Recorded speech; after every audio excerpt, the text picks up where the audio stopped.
Hi everyone, so these are called field poppy. These are white flowers. Because there's so many, very pretty, I picked some up the other day and put them in a vase, but immediately they withered, so I felt so bad.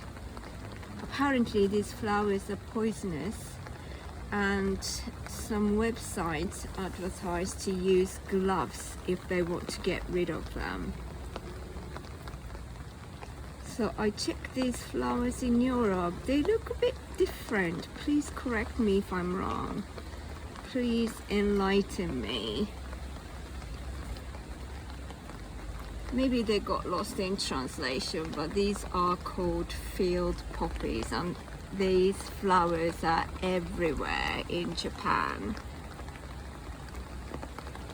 Don't pick them up because they die if you kill them.